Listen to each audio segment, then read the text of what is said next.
பழைய உலோகப் பொருள் கடத்தல் கும்பல் சோதனையில் இதுவரை 332.5 மில்லியன் ரிங்கிட் மதிப்புள்ள சொத்துகள் முடக்கப்பட்டுள்ளன. MACC தலைமை ஆணையர் தான்ஸ்ரீ அசாம்பாக்கி இதனை உறுதிப்படுத்தினார். பழைய உலோக கடத்தல் கும்பல் தொடர்பில் கடந்த திங்கட்கிழமை தொடங்கி 5 மாநிலங்களில் சோதனைகள் நடத்தப்பட்டு வருகிறது.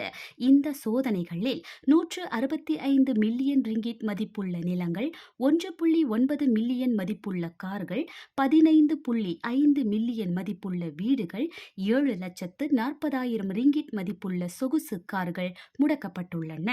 குறிப்பாக 149.9 மில்லியன் ரிங்கிட் மதிப்புடைய வங்கி கணக்குகளும் முடக்கப்பட்டுள்ளன.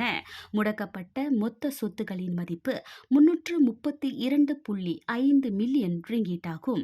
மேலும் நிறுவன இயக்குநர்கள், 2 அமலாக்க முகவர்கள், நிறுவனங்களின் உரிமையாளர்கள், கணக்கு மேலாளர்கள், ஃபார்வர்டிங் முகவர்கள் உட்பட 27 பேரின் வாக்குமூலங்கள் பதிவு செய்யப்பட்டுள்ளன.